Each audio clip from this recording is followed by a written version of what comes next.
내년 6월 5일은 세계 환경의 날이죠. 45년 전 스웨덴 스톡홀름에서 열린 유엔총회는 환경 문제를 온 인류와 함께 공유하기 위해 이를 공식 제정했습니다. 무심코 버린 쓰레기 내 식탁에 오를 수 있다. 비닐을 두른 회, 초밥, 폐유가 올려진 생선 요리.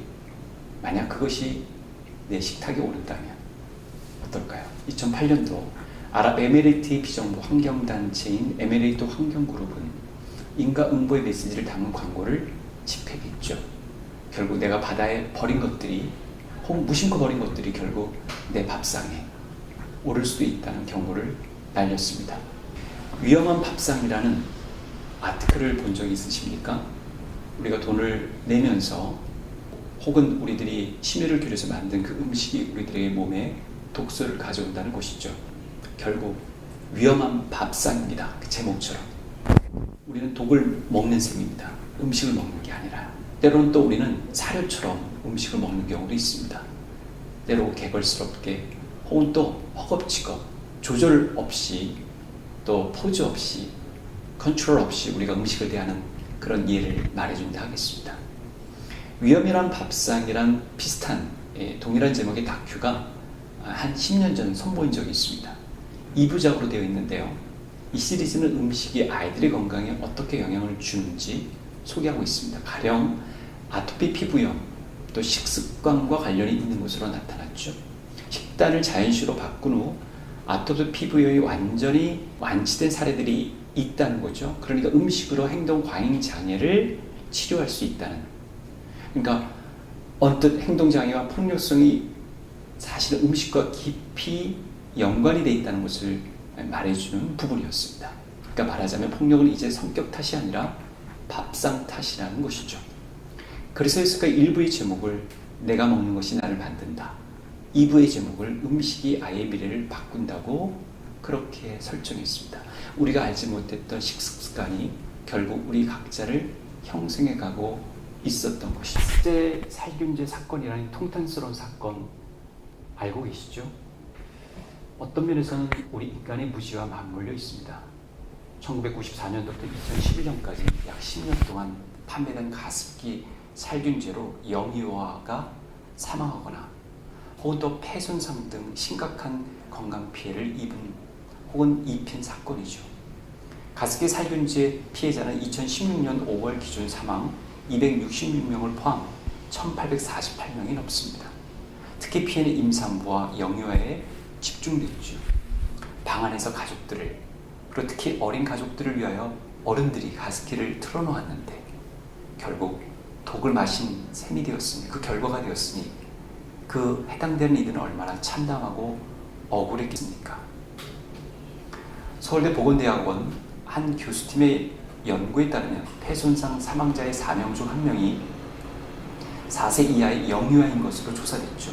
치사율도 남아 42%, 여아는 70%에 달하는 듯 4세 이하의 유아에게서 높게 나타났습니다. 사실 평범한 사람들, 이웃들에게 무차별 해를 입히는 이런 범죄는 일벌백계함은 물론입니다. 그러나 감출 수 없는 부분이 있죠. 바로 이런 범죄가, 사회적 범죄가 무지라는 경로를 타고 일어나곤 한다는 것이죠. 즉 무지가 범죄의 온상이 되기 십상입니다. 그래서 잘 모르면 사실은 우리가 손해를 보는 법이죠. 또 잘 모르면 또 다른 이들에게 우리는 손해를 입히는 법입니다. 손해만 입히는 게 아니라 큰 지울 수 없는 상처를 입히는 경우도 있습니다. 가령 연예인들이나 공인들에 대해 퍼붓는 일부 네티즌들의 무차별 언어 폭력을 떠올리면 어떨까요? 별 근거가 없는데도 불구하고 그렇게 믿고 싶은 자신들의 마음과 희구대로 사람들을 난두질하는 경우도 혹 있지 않습니까? 이로 인해서 몇 연예인들은 두문불출하는 경우도 있고요.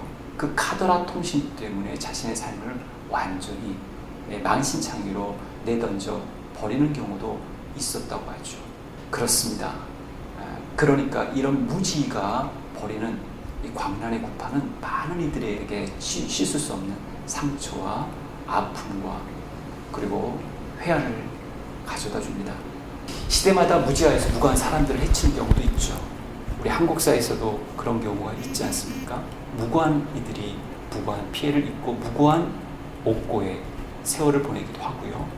그리고 자신의 생명을 또 민주화라는 재단에 바치는 경우도 있습니다.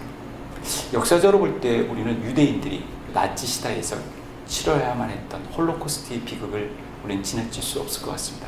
그리고 2000여 년 전으로 되도록 그들의 조상이라고도 볼 수 있는 당시의 유대인들이 무고한 한 팔레스타인 분을 처참하게 처형한 그 사건도 우리는 그냥 지나칠 수 없습니다. 그런 의미에서 무지가 극심한 채 절정을 이루는 일을 우리는 골고다 언덕에서 발견할 수 있을 것 같습니다. 그분, 죄 없으신 그분이 골고다 언덕에서 결국 생을 마감하셔야만 했죠. 그분에게 씌운 온갖 낙인들이 바로 그것이었습니다. 까닭없이 그분을 홀대했고 이유 없이 그분을 미워했습니다. 그분에게 채찍질을 가했습니다. 그분이 누구인지를 알았더라면 그렇지 않았을 텐데, 그들도 화들짝 놀랐을 게 분명했을 텐데 말이죠. 그래서 그들은 일반 죄수 다루듯 아니 그 이상으로 다뤘습니다. 그 당시에 로마 군병들 그리고 같이 동조했고 방조했던 이들까지 말이죠. 성전 관료층의 미움을 사는 대상이기 때문에 더욱더 가혹하게 대했습니다. 또 그렇게 가혹하게 처벌을 당했죠. 옷도 나눠 갖고 조롱받는 일도 일삼았습니다. 심지어 행위들은 고개를 설레설레하면서 잔인한 냉소와 악담을 퍼붓기도 했습니다.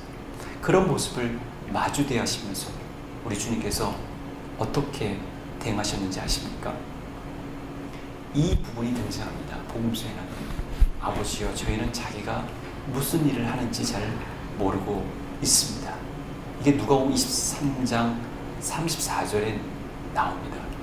그들을 천상의 또 아버지를 향하여 변호한 셈이죠. 어떻게 무지한 그리고 아무런 가책도 없이 무참하게 형벌을 집행한 이들을 향하여 그렇게 용서를 빌 수 있었단 말입니까? 정말 이 무지가 빚어낸 창극에서 우리는 발견한 너무 소중한 그런 진리에 가까이 우리는 다가설 수밖에 없을 것 같습니다. 무지가 빚어낸 이 참상 가운데서도 꽃피어낸 이 용서의 은혜를 여러분에게 소개하고자 합니다.